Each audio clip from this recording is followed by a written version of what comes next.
Hola a todos, buenos días a todas y todes.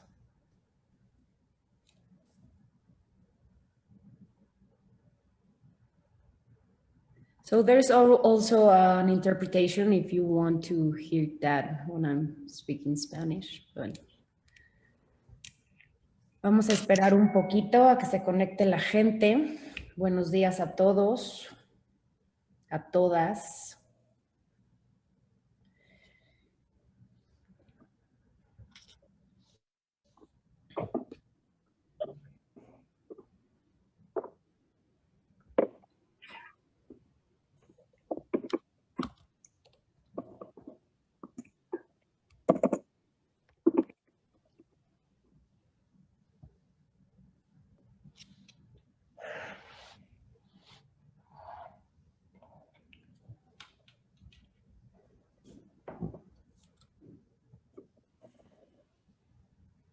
Buenos días, Pedro.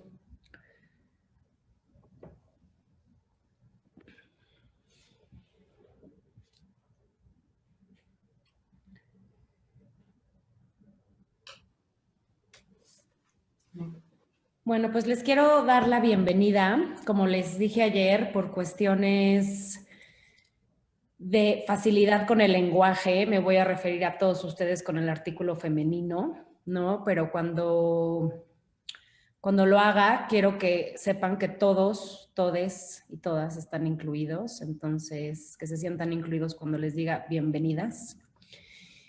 Y hoy tengo aquí uno de los paneles que me da muchísima emoción. Este panel lo vamos a tener en inglés, por si quieren picarle al circulito de interpretación. Pueden escucharlo también en español. Tenemos interpretación en tiempo real.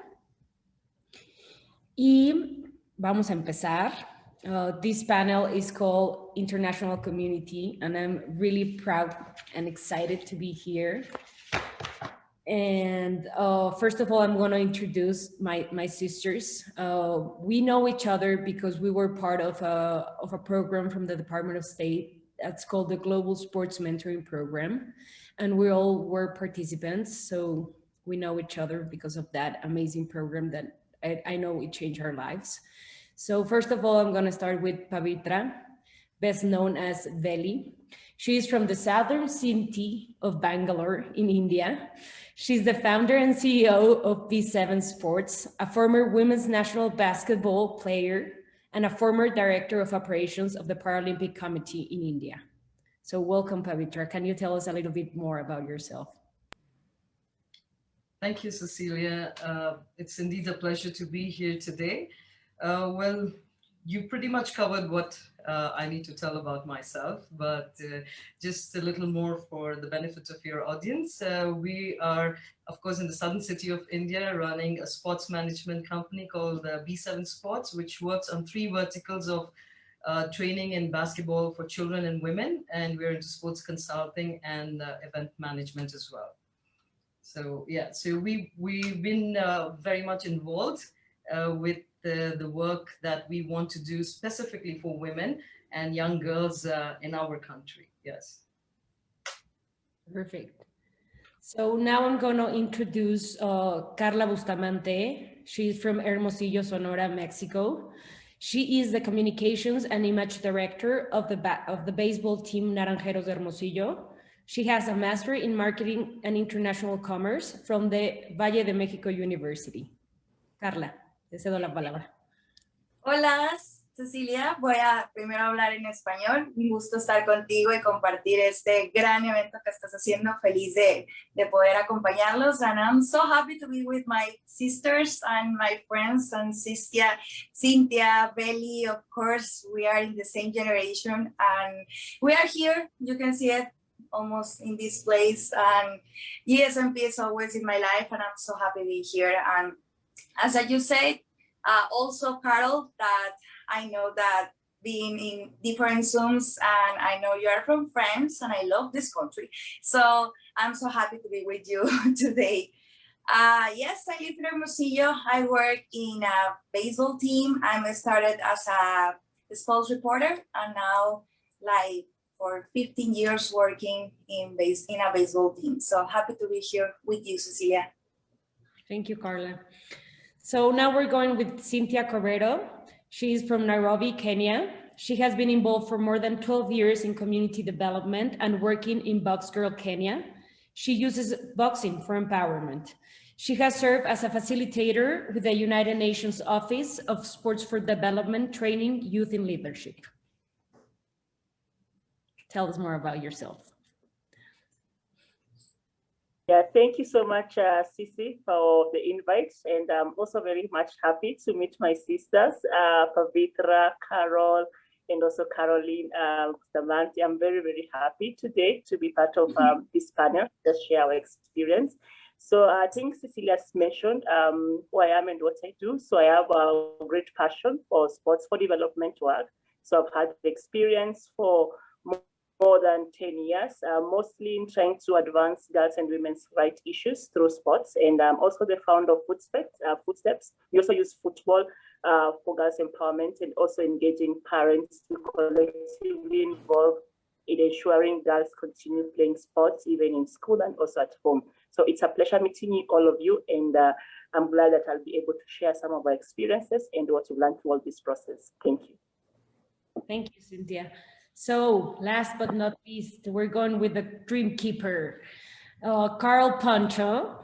She is from Lyon, France, and she has more than 9 years of experience in European and international organizations working with sports. She is the founder of Be Innovative, and her vision is to equip socially driven sports organizations and individuals with relationships and resources to create change locally. Hi, Ceci, and hi, everyone. I must start saying that actually the Dreamkeeper name started in the US with the GSMP. My sport, or the one that I love so much, is soccer. We say it for the US and Mexican audience, but football, let's say it like this. That's really where my heart is. And Dreamkeeper came from some discussion I had with many sisters there, where I just realized that actually I kept repeating that word.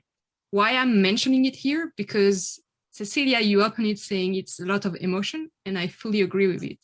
And you are also one of those sisters that pointed out this dream word. So I just wanted to say thank you. It also said that I'm very bad at introducing myself, and I'm much more of a connector. But what I'm doing from France, since I'm created Be Innovative, is trying to provide different opportunities for various organizations to build their capacity, to equip them with new way of thinking or new tools, get access to some funding. So beside being a dream keeper, you can also name me a Swiss knife, where I'm bringing different kind of experience to anyone I'm helping. I will stop here. That's the best I can do. Thank you, Carol. So first of all, I want you to tell a little bit to the audience, what has been your experience in sports and with sports? Like, what is that gift that sports have given you in your life? Because I know that you all have different experiences with sports. Some of you played since you were kids and some of you didn't, but can you tell us what was this experience that you have lived through sports? And anyone can start. Okay, since I was the last one, I can start, Susie. Perfect. Unless someone else wants, but happy to start. My experience with sport, actually, I grew up in a very small village, and there were very few opportunities to practice sports. It was either you practice gymnastics or football. That was the two options. And well, I knew from the very beginning that I was not meant for gymnastics, but I had to start there because they were accepting girls at a younger age than the football club. Plus, let's be honest, in society, even in France, at that time, it was much more common and well accepted to practice gymnastics as a girl than football. But my love was there. So after a disastrous year that actually I think created some trauma for me in gymnastics, I joined the football club and I practiced there with boys. And that was something that shaped my life, because it was a way to express myself, to find a way to lose myself on the pitch while I'm a control freak elsewhere. And that's very briefly my experience with sport that helped me to show up as a kind of warrior and dream keeper in that way. Just love to beat the ass of people and boys on the football pitch. Let's say it like this. Love it. Carla, do you want to continue? Yes, I can say for me, it gives me the experience to have a professional life in sports, because my part started when I was 11 years old, when I had the chance to go to a baseball game and interview and make a reporter and write to the newspaper. And I was selected from a newspaper with different kids, and I made my first interview. So when I was 11 years old, that says something to me. It's like, I would like to be a reporter when I be old. And I don't know if it can happen, because there was a lot of years ago, and maybe we can have an idea that women can be a reporter. So it was like an idea of what I would like to do when I was old. And now there's almost 20 years after that, and I'm continue working in that, and it's my life. It's not that I'm not a person who earn medals, but I love sports. I love baseball, and I think it's part of my life. And I think it really changed everything and gave me a lot of opportunities. A big opportunity like being part of GSMP that really changed my life. So I think sports it means everything to me, and especially baseball. And you know what? I love that story of yours, because okay, we live in a country that is really machista, you know, and giving the opportunity to an 11-year-old girl to be a reporter for a day, it was like unique. And the part that I love the most is that you, working where you are right now at Naranjeros, you keep doing this program. You keep inviting children to be reporters for one day, you know? So I love it, because you are creating a ripple effect of something that changed your life, and you're sharing it with others, you know, like, this changed my life. I want other children to have the opportunity. And I think that's incredible, incredible. Thank you, Ceci. It's also, I really love the experience, and how I said, it really changed my life. And I want that other kids have the same opportunity that I have. So it's very important the day that when I have the little kids going to the baseball day, and they have the chance to make an interview, it's like, I want to be there for them, because I want to give them the best experience of their life in that day. So it's like, what player do you want to interview? It's like, you want this, or you want another person?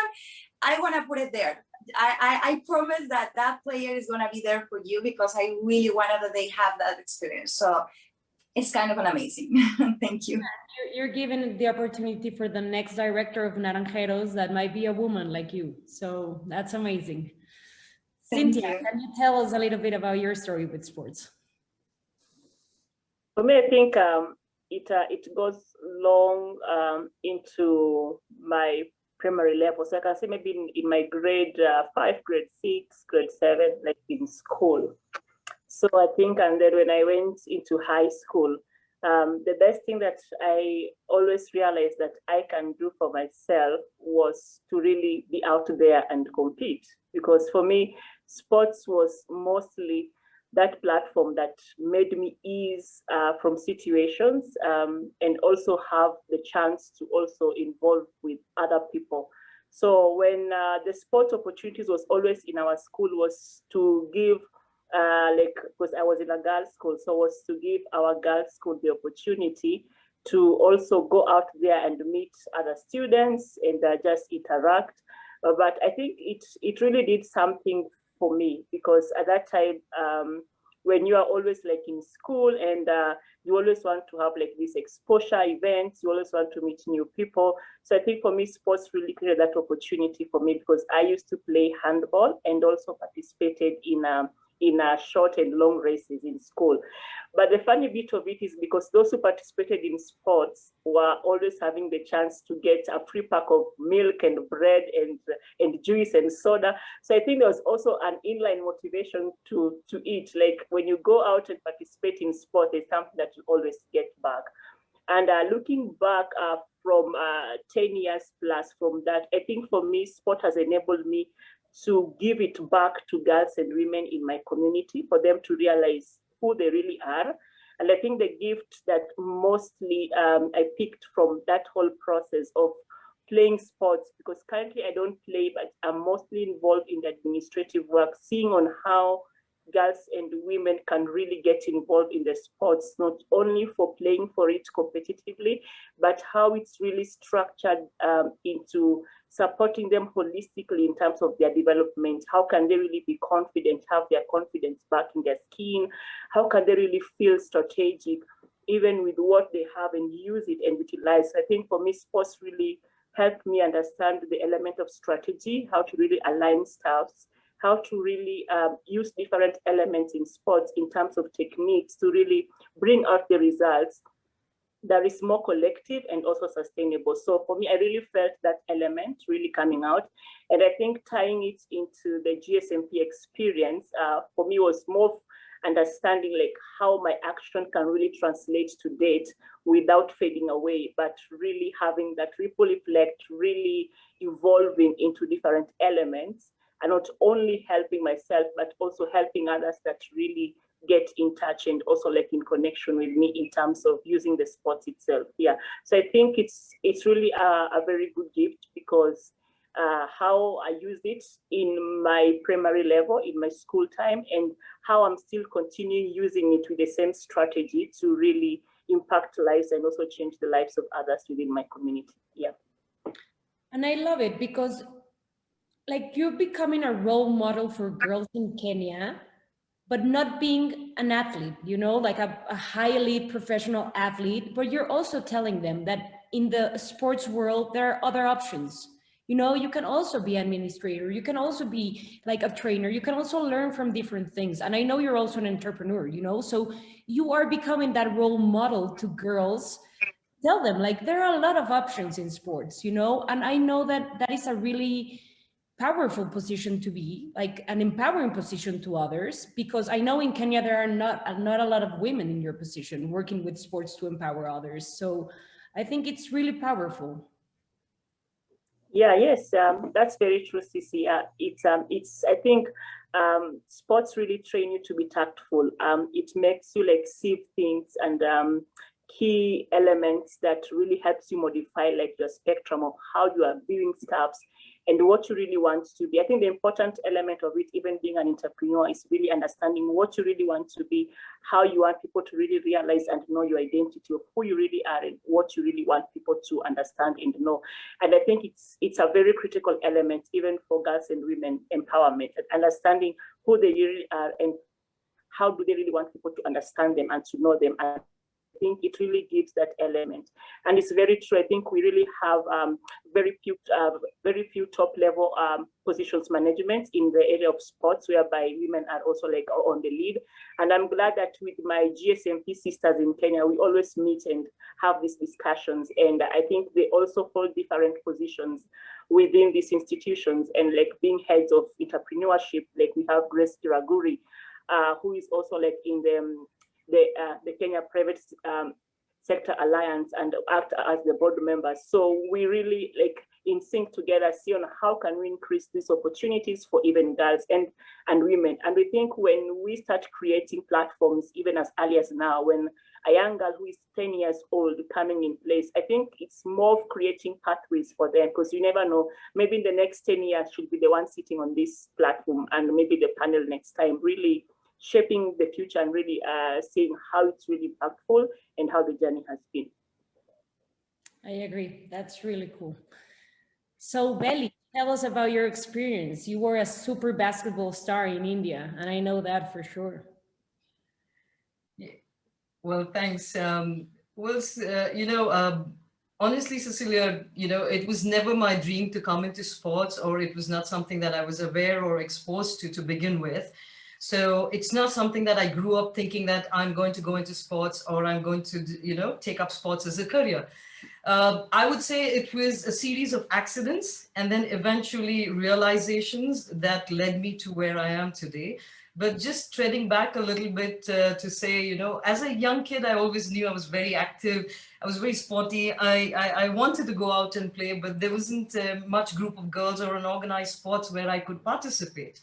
So, in India, cricket is the most popular game, as you all know. So, a lot of boys were playing cricket, in a ground nearby. And I just went and asked them that I wanted to play with them.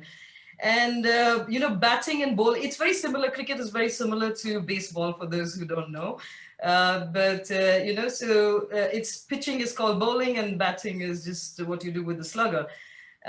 So these boys just asked me to be at the back of the ground and just fetch the ball every time it went out of the play. So I was more like a fetch puppy rather than a player in the team. So that was a little bit frustrating because this went on for a long time.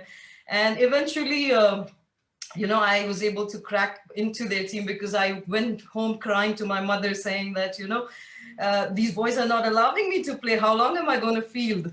And so, like most Indian parents who are very academically driven, she just gave me a challenge. She said, you come 1 in 10th rank in your academics and I will buy you a bat of your own, because I wanted a cricket bat of my own because I thought I could probably, go and play. And she said, unfortunately, I didn't come 10th, I came 12th. So I thought I wouldn't get it. I would never get a bat. And for the rest of my life, I need to keep fielding because the boys will never give me a chance to bat. So ultimately, she just called me over and said, no, I really appreciate the effort you put in. And because of which, even though you didn't come 1 in 10th, I want to buy you a cricket bat. And, so she bought me the whole set and I went down to the boys and I said, this is my bat and I'm going to bat the whole day today. And they were excited. And then, of course, once you got into the playing, they realized that you were good at it and you became a part of it. So to speak, like I said, I was probably looking at myself more on the lines of being either a cardiac surgeon or going into interior designing. Sport was really not on the radar for me. But as I shifted base to the southern city of India, Bangalore,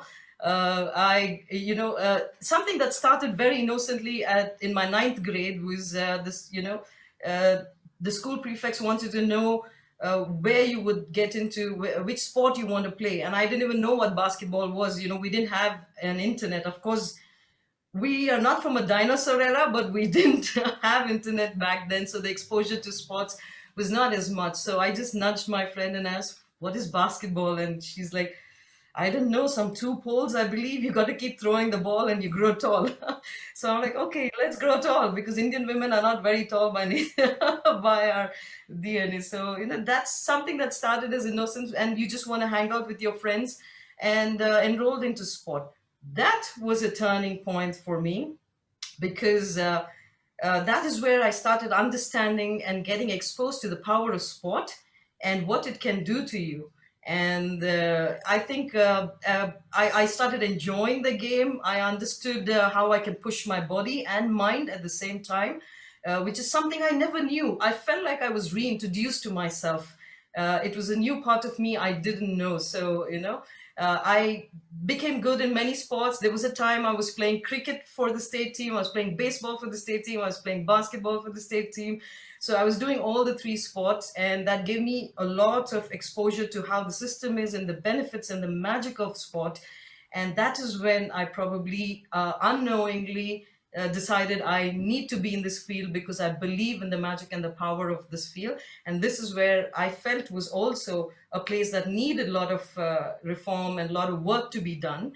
And I didn't see many women and girls, because when I finished playing, hanging up my boots, I knew I wanted to come into sport management, but we didn't have any organizations much here in India. But at the same time, we didn't have a blueprint. I didn't have a role model to look up to. So I had to look at men, or I had to look at a different industry than sports, and see what we can imbibe out of that and inculcate that into the sporting industry to make it more professional in a scenario, in a country where sport was nowhere considered to be a profession. So it's been a long journey since then. So, but I believed the fact that I'm still in this field and I'm still working on it is a testimony that how much I believe in this, and I think I will continue to be in this. So that's my journey. No, and Sorry. I love it, Belly, because you mentioned role models, and I think that's something that none of us had growing up. You know, like if you ask me, like, what's your favorite football player, and I would say, like, oh, I don't know, like Pelé, Maradona. I couldn't even mention Marta or whomever. You know, I didn't knew any woman that played soccer. You know, like and you know, like nowadays we can mention like a million women. You know, like we know people from France, people from Brazil, we would know people from the United States, we know people from Mexico. So now the question changes a lot. But in that sense, I want to ask you, like I've mentioned, and for the ones that weren't here before, we know all of us, we have this connection because we were part of a program that's called the Global Sports Mentoring Program that looks for women around the world that are using sports to empower other women and girls. So for me, sometimes it has been a really lonely journey, you know, because there are not a lot of people like me working on these. And it has been really hard to find like a partner that can work with me. Right now, I found one, which is Brenda Moller from Dale Vuelta, which I'm so happy to have her. But can you tell me how the GSMP impacted that part of loneliness of the journey? Like how the sisterhood has helped you achieve your goals and dream bigger and be more resilient. Like I would really like to know like what this program and how you have used the program, you know, to achieve your goals in empowering girls and women in sports. Well, you know, as we all know that Dr. Sarah and Dr. Ash were at that point, and the entire UT team, along with the US State Department, which brought up this program, were mostly as a diplomatic move. But I remember telling them when I was in the US with them that you'll have no idea, you know, what this has magnified into.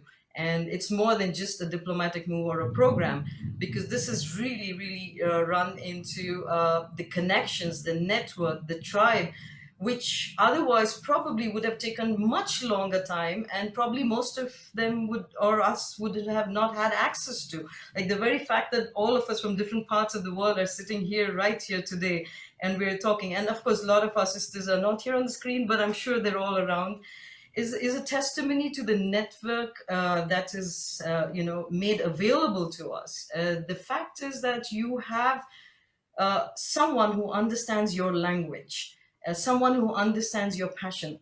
You have someone who's working on a similar line, but in a different part of the world. And to get an amalgamation of all these people together and have a network is, again, it's like fueling, it's like a powerhouse. You know, it's like adding fire to the fuel, which was already burning. So for me, to have this sisterhood, to have this network, to have this connection is beyond words. I mean, it's something I'm very grateful for, you know, all the people who brought us together, because initially it's this whole burden you're carrying all on your shoulder, all by yourself. And when you try to talk to people, they're not able to connect to you because they just cannot feel your passion. They cannot visualize, they cannot see what you're trying to envision.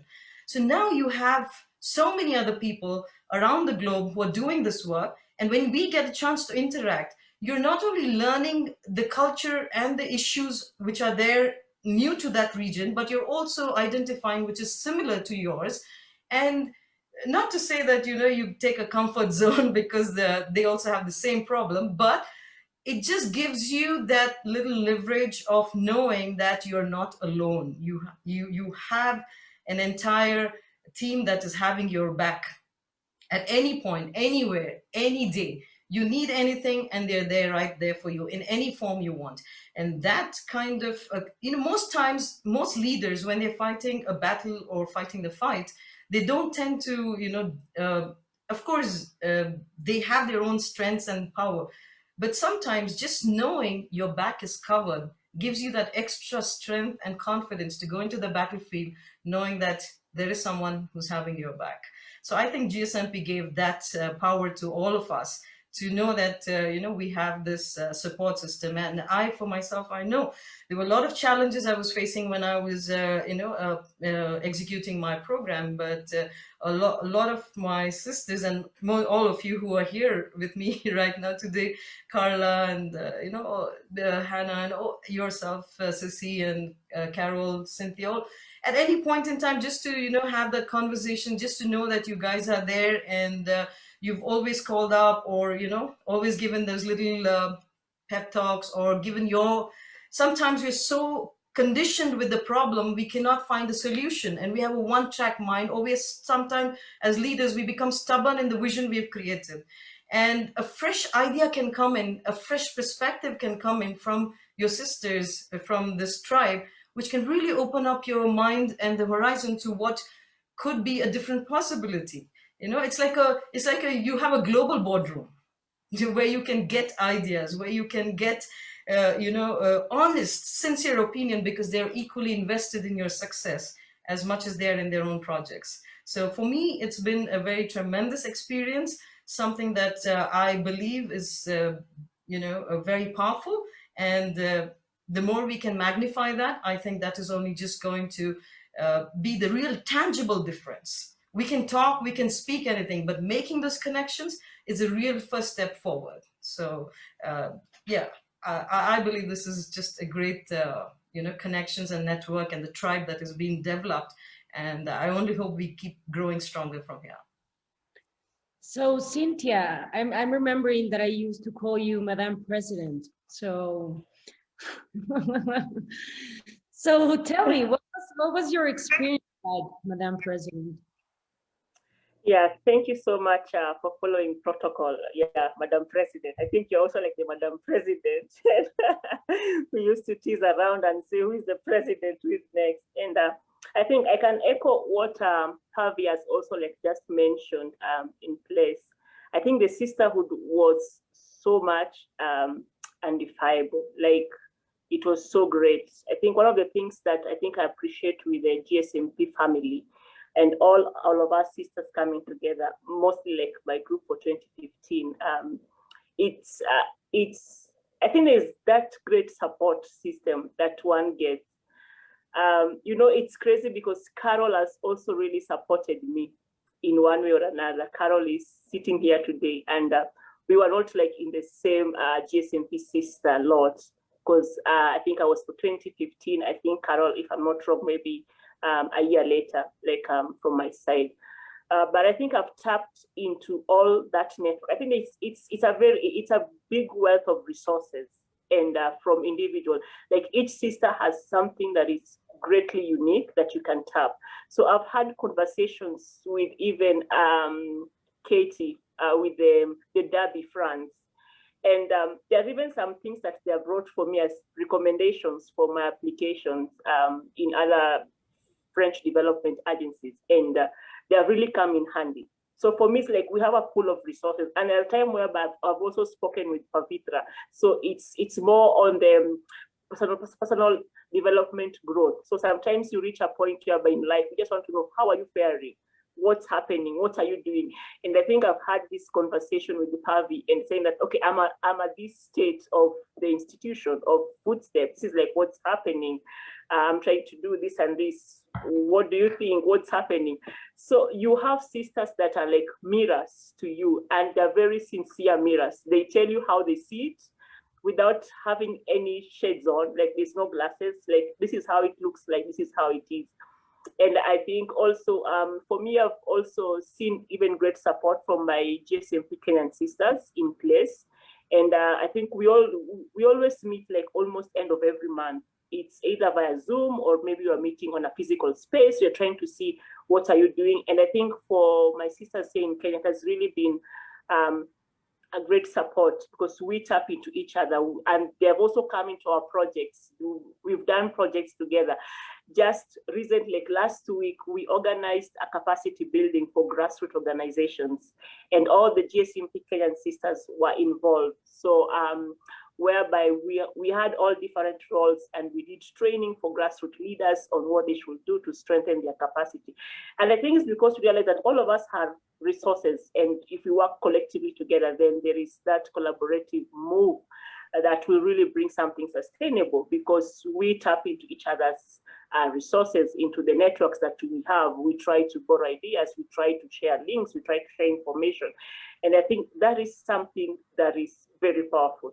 I've been in a lot of meetings, but it's 2015 now. It's almost like 6 years since I joined, but I still feel that love for my sisters. When I read from them, when we connect, it's something that is beyond. I don't know like what happened in the GSM. I don't know what Dr. Sarah and Dr. Ash or the whole UT team does. I don't know which glue they bring together, that once you get in touch, you'll never leave this home. You'll never leave this family. So it's just like something that is just ongoing. It's more of a cycle. It comes back, it refreshes you, you give back, you give in. So it's more sustainable. I think, sometimes you don't have like really a word that you can pen to it of like what normally happens. I think the process is just to change you to the best. And one of the things that I remember up to date when we were doing our action plan was more of the action is a process. It's never ending. So I think even at this date, things are happening to us. They're never ending. We keep on evolving. We keep on trying to make like a new strides in really what you want to do. And we are very sincere about ourselves. And I think the GSMP experience made us to really be sincere of who we really are and do what we really want to do. Like sometimes you can even have a pause. We just say things are hard. I cannot do it now. I need a pause. And I think it's something that it's very vital for the leadership of even us as women in the sports development area, to just sometimes take a pause, reflect, reconnect, and reboot and start again. Because that's sometimes one of the things that sometimes we don't do for ourselves, and it becomes hard. And I think with GSMP, there is that leeway, there's that room for you to really like, oh, I can reflect back, I can pause, I can reconnect again, I can start again. Yeah. I love it. I love it. And I think that part is really important because we tend not to take care of ourselves, and that having that space to reconnect and, just realize what happened is really important. And my experience with Carl is different because the three of you were part of my generation, 2015, but I was lucky enough to meet Carl when I was living in the United States, in New York. So I think I was, for her, a sister from a different place, because I have been through the program and I was like, okay, so do this because this might help you, and talk to this person, but I really want to hear, Carl, how was your experience and what are your takeaways? I may cry, but I feel safe in this space and I don't mind. Just to say to the audience, I think that's also the power of this program, that we all feel safe to express who we are, to be in our own emotion and to own it. I would definitely relate to everything that was mentioned so far, but just maybe add, and that's personal story here. I'm pretty sure there has been some of our sisters who went through it. Actually, it's very rare in life that you have a time, because GSMP is 5 weeks in the US. And that's so rare to have this time to get out of your routine, focus on getting the support that there is there, and just focus on what is it you want to do. And to have people who believe in yourself and see some stuff that probably you may not even know. So for me, the experience was, they helped me find my own language, find my own strength.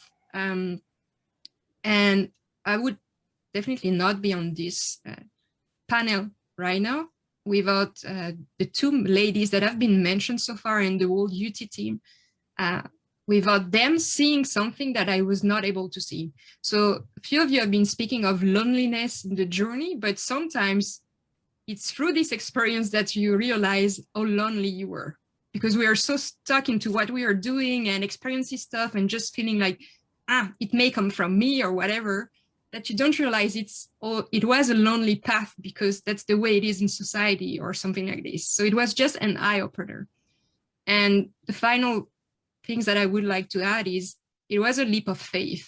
And I think faith came from connection and the fact that somewhere else there is someone, another human being, a human soul that share same, that has the heart that speaks or walks to the same beats. I'm sorry, I'm losing my words here, but probably because I'm not used to speak about faith. That's something that is very new to me.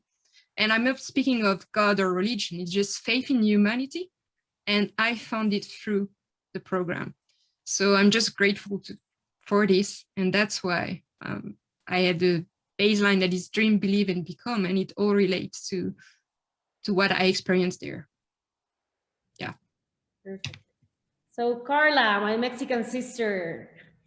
So we were lucky enough to have 2 Mexican sisters in our program. So tell me about your experience. Muy contentas de estar 2 mexicanas en el 2015. And yes, I think GSMP gave me more than 170 sisters. And I have a global family. It's like, it's amazing. It's like I have friends, I have sisters in around the world with a different time zone. And I always say to Belly that she is living in the future. And I also say to Hannah, because we are like 12 hours apart, or maybe 16 hours, or I don't know, because sometimes I get lost with the time zone.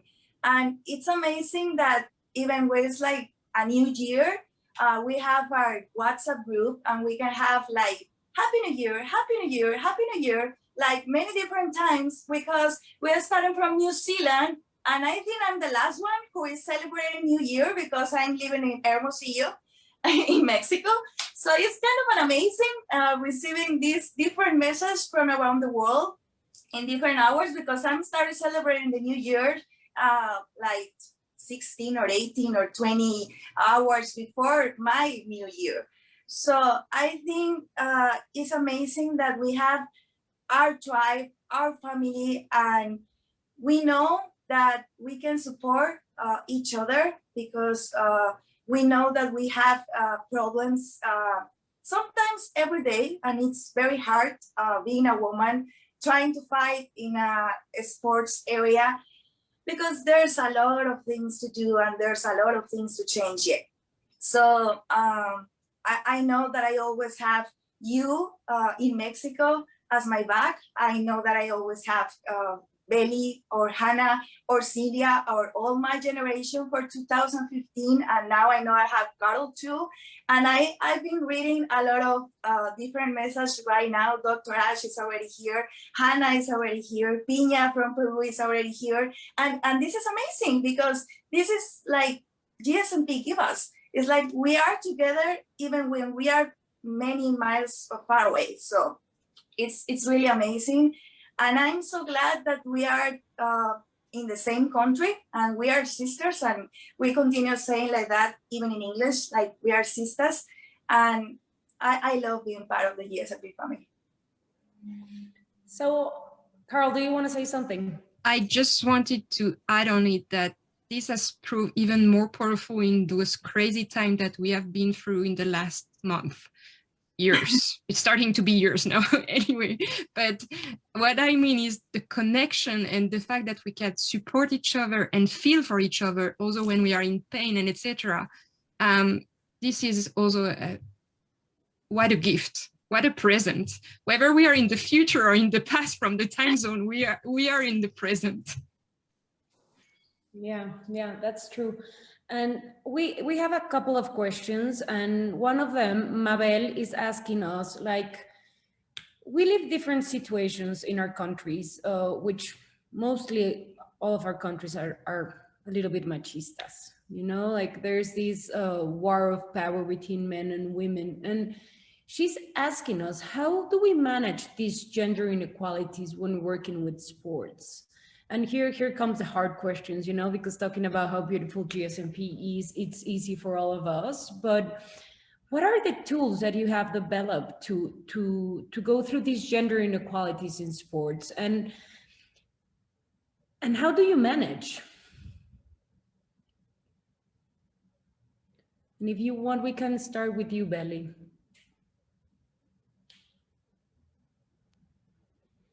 Well, there's no managing. You just go do it. That's all. You've got a job on hand. You've got to go deliver it. It's as simple as that. I think it's time that we women stop thinking that we're women and men are out there. I think we just have to have that little shift in our mindset. Start looking at ourselves more as a human and as a leader, as a visionary, and from there is where you start drawing your power, your capabilities to execute your responsibility for whatever job that you are intending to go out there. Yes, there is going to be a bit of challenge, but I think we have to start looking at it more with a little more um, calmness, and not get into the fact that they are trying to intimidate you, because it's it that you are going to be faced with that intimidation. Instead, you train your mind to stop reacting to that intimidation and just focusing on what your responsibility is. And don't look at yourself from a gender point of view. Look at yourself from a human point of view, and person with a brain, with a vision, with a plan, and just go do it. And when you bring that energy and that vibe, you will slowly kill the negative vibe around you, and they will probably understand that you have more to offer. And I'm sure there are going to be sensible men out there who will value it and open doors, and you can then collectively walk hand in hand. It's not as easy as said, but it is one tool and one method you can use by keeping your aura, your vibe, your energy, your mindset powerful. I agree, really. So, Carla, you work in a really man-centered sport. So, how do you manage those gender inequalities?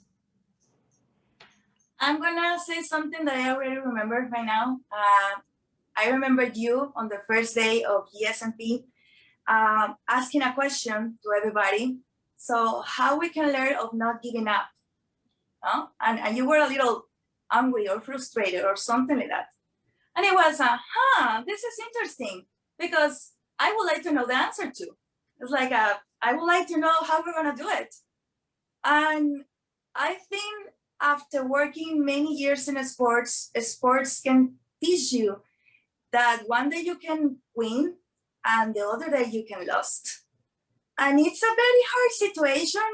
I already leave it in January, because we were on the finals and we were winning 3-4-1 and we lost. And it's the first time we lost. And believe me, I was in the press for 1 month, because I never feel it in that way, because I never know how to lose. And sometimes we didn't know how to do it, because we always want to win. And it's very hard, but you need to learn that, okay, we have bad days, but you have to give up and you have to continue, and you have your friends, and I have my sisters that can support me and can show me that I can wake up and it will be another day. So I think the wonderful thing of sports, it's like they can teach us that we need to know how to win, but we also need to know how to lose. So I think it's that, I know that is not the answer that you made the question, but I think I know that most of the days I have many challenges at work, but I try to see it in that way. It's like, I know that I'm having a bad day, and I know that there's many things that happening right now, but coming home, trying to relieve, trying to relax and start another day. I actually think it's the perfect answer, because it's an ongoing battle that we're living for gender inequality. So yeah, you have to understand that you cannot win every war, every battle, so sometimes you just have to learn to lose. And I think it's right. Carol, can you tell me about your experience? I will. And regarding my experience, I would say it's about using your own platform, whatever you think big it is, but to keep the door open for others. Even if you feel like doors are being closed to you, it's also super important to do it all together. And I would say men and women, girls and boys, it's all together. So it comes back to also what Betty was saying. It's about being human. And actually, I may be a bit controversial here, but sport, there is a lot to learn from sport, but we also need to be very critical about it. And probably we need to rethink what win and lose is, and to get it into a wider perspective of it's not one game per after another. It's what is life, what is the purpose of life, and how we can do it all together. And that could help reshape and this thinking of, okay, it's a constant battle, because in the end, maybe it's not a battle, it's something we need to build together. And that can make the mindset, the shift of mindset that help be stronger. Yeah, I would just say this right now.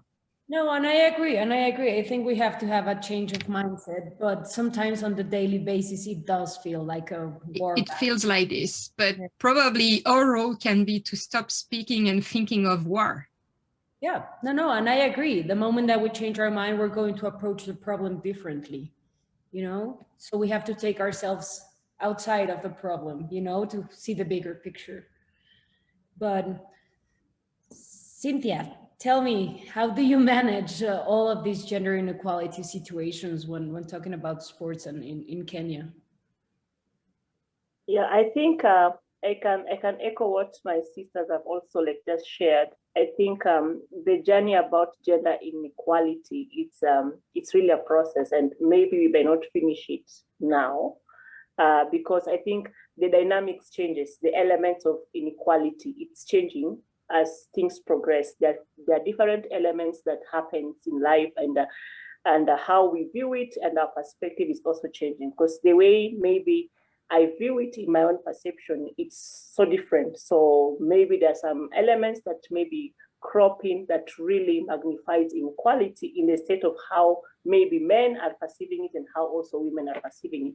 So I think that level can also be so different. So for my case, I think it's in the element of maybe girls' participation in sport. Like, you know, I've been involved with Box Girls in managing the program for a long time. And most people perceive boxing as only a sport for boys, and they term it as a sport of violence. Like, how can girls involve in boxing? Why are they doing boxing? It's so violent. And even like the parents themselves were like, no, it's my girl cannot bring it in place.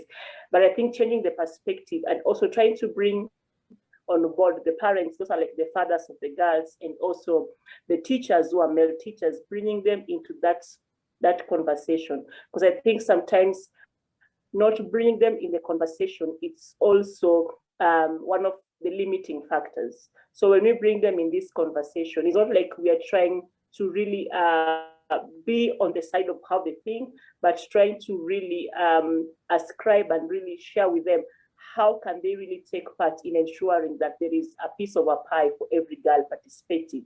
How can they create a supportive environment whereby both boys and girls can really participate in the sports, and also the boys themselves can be like the frontline support for girls so that they can participate. So for me, I think that it changing maybe in the top levels can really be hard as per now because of hierarchy and also like power systems that really are on the top level. But if we start working at the grassroots, like at the peak of the young girls, the boys, involving them in gender training, what does it entail, how it looks like, how they should perceive going forward, then I think for me that will be like the critical step about looking into the future with a new perspective. Because currently, if we wear like the gender lenses, then we'll be like, oh my God, it's very, very much clouded. We cannot see a future here. But I think it's posing back as myself and saying, okay, let me start from the roots with the young girls who are like 5 years old now, 10 years, 15, and then look into 10 years going forward, work with their parents, work with their schools, their community, and try to really change the narratives around gender inequality for girls' participation in sports and also like even for boys. So for me, that's like what I could really share in this particular question. And I love it because it actually answers one of the questions of the audience. They are asking us how we can try to do co-ed sports where boys and girls can play together. And I think until a certain age, that is possible. And I think working with the grassroots, like you just said, Cynthia, it's really important, you know, listening to them and teaching them, You know, when you hear something that is not the way we want it to be, you just teach them, you know, but through the example and through them working together, you know, the moment that you have girls and boys working together, it changes everything, you know, because they grow up knowing that they can work together, you know. And I don't know if anyone else has an experience like this working with co-ed sports. Yeah. Yeah, go Yes. Lily. Yeah, I mean, when, as you know, we are also into basketball training academy where, I was very keen when we started this, that we need to have boys and girls. We started with a mindset of, like I said, again, looking at them as children and not as boys and girls, segregating them. And coming from a very traditional cultural background is in India, a lot of parents would approach us and tell us, what time are the girls going to play separate? What time are the boys going to play separate? We said, no, they're going to play together. So, and we had to start educating the parents that, this is the time that they need to grow together and learn to respect each other in their presence, not in their absence. But, within their presence, they need to be together and grow together and accept them, because when young boys start seeing them on the team, they're okay to see their mothers or wives or girlfriends in future as they keep going on. They're comfortable with the fact that, I've seen them. Otherwise, they're only used to seeing the mother in the kitchen or a woman in the kitchen or in the house. They don't see them anywhere beyond it. So it's so important for them to start, train. So the first thing started with educating the parents or the people, because they are the decision makers for children. Children cannot decide, even if they believe what you're trying to teach them. It is the parents or the environment they're growing in has an influence on them. So it's always good to educate the parents, make them understand, especially in countries where there's a lot of cultural restrictions, where boys and girls don't play together or study in co-ed scenarios. So even though India is such a progressive country right now, we still see, mothers or grandmothers coming up to us and saying, do they need to wear shorts? Can you not give them full pants? Why do they need to wear a sleeveless? So we're not sending them to the moon to pack them up. They're just going to play basketball. They're going to wear exactly what, and even to the boys, it was just, we had to brief them and blend them comfortably together by making them understand that everything all of you are going to do together. There's nothing extra for girls or extra for boys. Everything is going to be together. So that mindset and environment, once you set up, it becomes easier, because children tend to lean towards what is right. And once there's a good guidance, they will start developing with a good state of mind. So working with the kids, having both boys and girls, was a big challenge, because we were the only academy which started training both of them together in the same training time. So that was very questionable, but over the period of time, I observed that they became each other's strength. Rather than becoming competitive, they became each other's strength. And it was beautiful to watch each one of them bloom.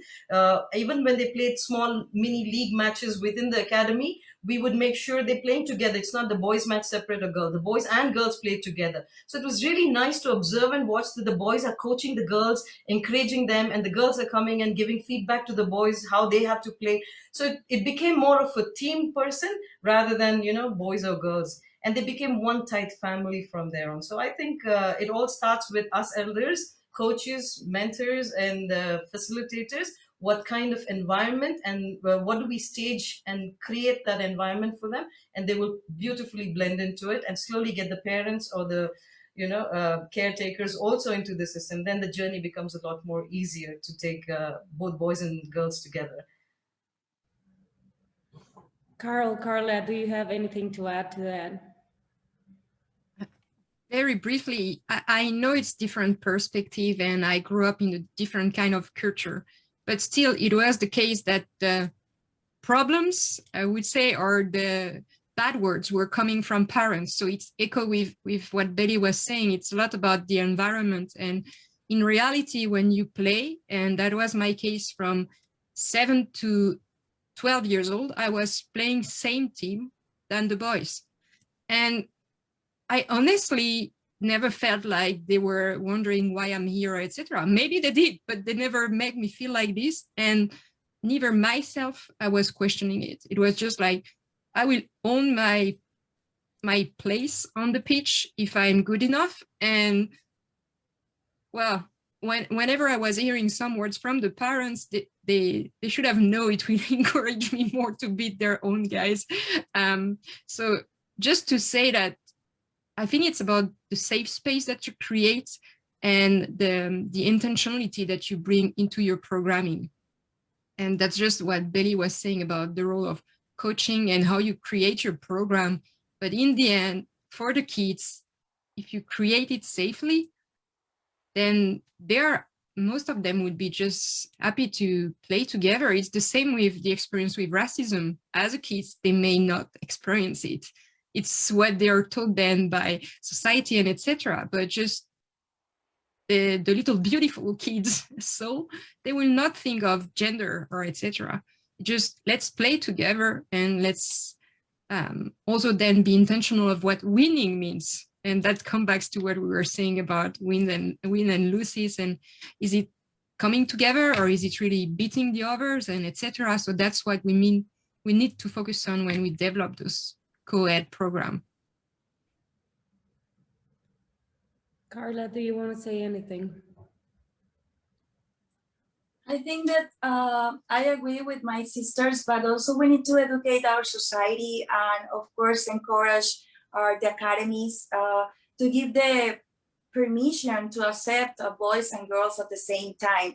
I saw it with my nephew, with my niece who plays soccer, and she started playing when she was like, I think 4 years, and it was difficult to her because she couldn't find a place to play soccer because she's a girl. So it's difficult that the kids, even in our country, in Mexico, they don't have the opportunity to play the most famous sports in our country. So why they don't have a place or academy that they can play together with boys and girls? And finally, she found it. But when she started to growing up at 11 or 12, they started like, we need to change the group because you are already like a lady or you are growing up. So you need to change and start to playing with girls. But there's not a lot of girls yet that are still playing soccer. So it's kind of hard. Even in this year, we are still living in that thing.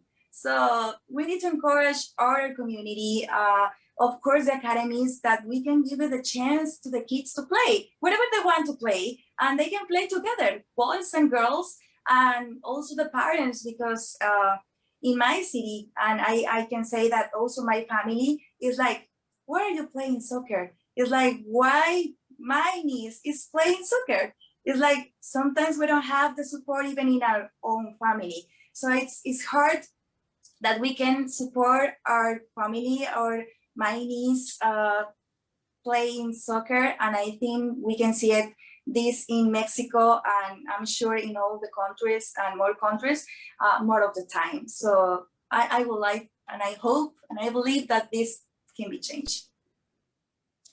I agree. I think it's a complicated topic, because sometimes girls, even when they're children, you know, because of society, when they see that only boys are playing, they don't feel it's their space. So like you said, like creating the grassroots in a way that includes everyone in the same way, it's a really hard work, but that's what we have to do. Like, start creating these safe spaces where everyone is included. It doesn't matter if you're a boy, a girl, if you have a disability or anything, you know, like everyone is welcome. And that is the hard part. And it's harder in societies like ours, that it's all ruled by machismo and different situations, cultural situations that limit us the chances of creating these spaces.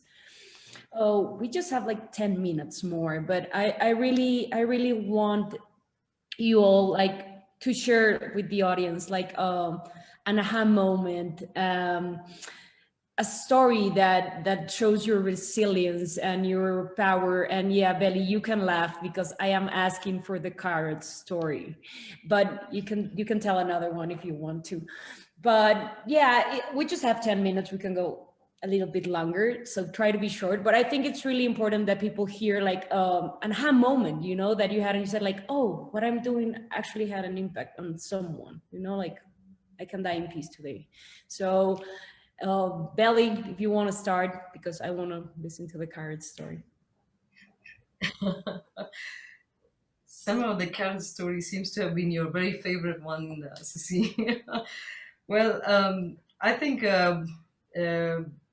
what was really challenging when we started the academy in the community and we came up with the plan that we have to put up an academy, we try to take up a public space, work hand in hand, tandem with the government, and try to set up a basketball court in an open play field. And as we know, there are a lot of people in India, and a lot of them were out there trying to play cricket, which is not the official way of playing, but they were just, you know, having a lot of nefarious activities, and they were just playing cricket for the sake of playing, and they were more, you know, using that space as their domain. So when we put up a basketball court there and try to improvise the community and bring this game for the kids in the neighborhood, because you know, not many people know that the city I live in has a lot of traffic congestion issues, because of which parents decide not to send the kid to a sport because it's too much to commute and too much time consuming.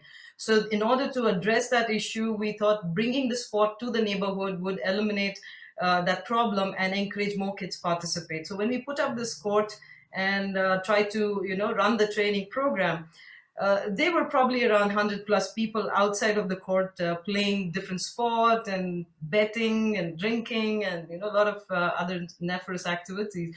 And when we were training, they would all come into the basketball court, 10, 15 of them standing on the sideline or running in between just to catch the ball, or showing utter disrespect to the training that was going on. They would fall on the players, they would hit onto the women coaches, and they just seemed it was okay to do it. They thought it was normal to do it. Now, I'm somebody who's never going to be a mute spectator to something that is wrong, at least right from the beginning. If I see something wrong, I think I'm quite vocal about it, and this was definitely not acceptable. A couple of times we tried to tell them, stay back, training is going on, you're not supposed to come on the court, but, you know, the ego, the anger they had towards us that, you know, probably they've taken up our space was probably, you know, running into them, and they just wanted to intimidate you, instigate you, and they would keep coming. And so a couple of times I did tell them that, you know, guys, don't come inside, you're causing disturbance to the training. But they kept doing it. And one time I got very angry and I just picked up the ball and put it in my pocket, into my shorts pocket, and I refused to give it. Now this, anyone who's in India knows how quickly you can get a mob around you. And within a fraction of minutes, I had about 100 men surrounding me all, and I just had little kids and women coaches by my side. I won't lie, but it was quite intimidating. You felt your, you know, heart is going to pounce out of your rib cage. But if I'm going to tell the children to do something, then I should be able to do it as well. You know, I should be able to stand up for the right if I'm expecting my kids and team to learn that as well. So I refused. So they came close up to my face and they showed the cricket bat and they said they could beat me up. And they said, if you give us the ball back. I said, no, I'm not going to give you the ball back. Now step back. And if any one of you come into the court, any of your ball or your men will run into the court, I swear I'm going to peel your skin like a carrot, and yelled at it. By then the police had to come and disengage the whole place. And I think the message was very strong, and it went out to them that, you know, I think she's going to peel our skin, because I think I was ready. Because, you know, you have kids around you and you suddenly have this, you know, protective maternal instinct coming out, and then you're a tigress after that. So that incident was something we had to put across to make sure that we communicate. But I hope, you know, not everybody has to face these kind of aggression. And it went into a very serious issues, but we were able to stand and withstand that challenge that was put across. But I think we strongly sent the message across to them, even though they were breaking beer bottles on the court, urinating on the court, you know, trying to tear the nets and disrupt everything. the more they did it, the more I got it clean, the more nets I tied, and then, so it was a battle of who's going to give up first. And hey, I'm an athlete, I will never give up. So they had to.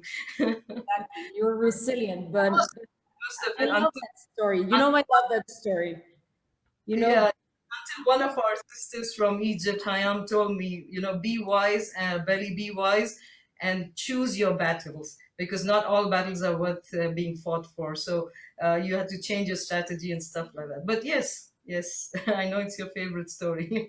It is because people that know the Indian culture and have been to India, know how hard it is for a woman to stand up in front of that many men, and that they actually listen to you, So I love that you mentioned yourself as a tiger, because that shows a lot about your strength. And sometimes we might be in positions and situations that are this hard, and just to know that we have the strength to manage them, So I think it's a great example.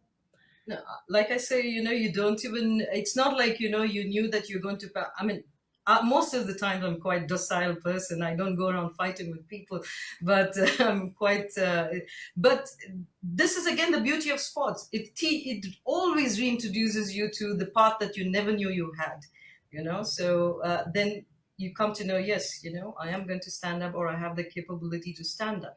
That's how you go on rising to the occasion. And that's when you go on accumulating and building your strength from one step to another step. I agree.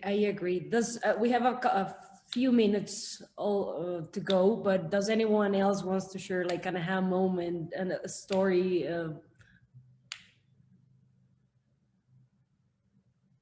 Come on, President. I know you have a lot of amazing stories. Okay, for me, maybe I can share in regards to the changing situations and the life of the girls that I've interacted with. There's this one girl that came into the program when she was 8 years old. And 1 month ago, she was able to represent box girls in the All African Games, and she won bronze in the boxing competition. So for me, it's like the aha moment. It's like sometimes when they come into the program, you see a timid young girl, you see the fears, and you see a lot of hopes in them. But when they start wearing the gloves, they punch above their weights and they punch above situation. So for me, those moments are always brightening moments, and moments that I always hold dearly, because there is always a chance for everyone. And I think sports gives children the opportunity to realize who they are and their dreams in life. And when they see it really translating to reality, then they have something to share and be even heroes, not only to themselves, but also their own communities and also their own peers in the community. Yeah. I love it. I love it. We also had a case of one of the girls that has been with us since she was like 7 or 8 maybe, and she just got called to play with the Mexican female team, sub-17, U17. So we are like so proud and so happy, because she has been part of the English program that was part of my action plan from the GSMP, and she has traveled to the United States to play soccer. So yeah, I totally understand when you say like, oh, what I've done has changed someone's life, and I really wanted to have you all in this panel because I wanted to share with everyone in Mexico and everyone that is here some of my heroes, and you are some of my heroes. I will be forever grateful with Ashley and Dr. Sarah for everything they've done. I think they are amazing humans and amazing mentors, and I hope we can keep continuing taking this message to everyone that we know and empowering girls and women. And I am forever grateful with you all for being here and sharing your time and your experiences with us. And I love you. So I hope to see you soon. And thank you. Thank you. Thank you. Thank you everyone for being in this first panel. I'm Brenda, Ceci's partner. It was awesome to hear your stories. I'm very, very excited to have women like you in our event, and I am deeply grateful for your time today with us here. So, bueno, va en español para todos nuestros espectadores. Vamos a hacer un break de 10 minutos y regresamos con el siguiente panel. Gracias a todos por acompañarnos en este segundo día del webinar internacional. Muchas gracias a todas. Thank you. Thank you, guys. Thanks a lot.